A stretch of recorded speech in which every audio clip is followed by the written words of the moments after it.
Bismillahirrahmanirrahim. Saya Muhammad Zaidi bin Nurdi. Assalamualaikum warahmatullahi wabarakatuh. Saya Hasna binti Wan Ahmad. Hari ini akan berangkat pulang daripada Airport Madinah melalui Dubai dan sampai Kuala Lumpur pada hari Ahad pukul 2.30 petang. Sepanjang permusafiran haji kami tahun ini, alhamdulillah segala-galanya berjalan dengan baik. Dan kita ucapkan terima kasih kepada Yaskin yang memberikan perkhidmatan terbaik seperti cemerlangnya tabung haji.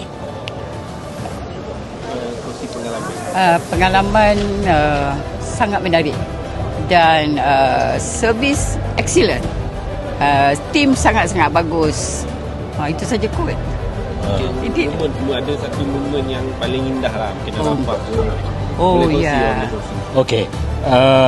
Saya secara peribadi adalah sesuatu yang di luar dugaan, mendapat kesempatan untuk masuk ke Raudah dalam tempoh 3 hari, boleh masuk Raudah 3 kali. Ya, 3 kali. Saya rasa bukan senang untuk dapat pengalaman haji itu.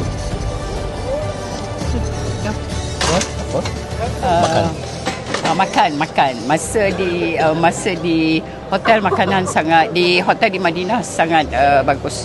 Dan di Mekah, kita walaupun makanan di hotel tidak menarik, tapi pihak Yaskin dengan kerjasama jemaah-jemaah telah menyediakan makanan-makanan suplemen kepada kita dan sangat baguslah.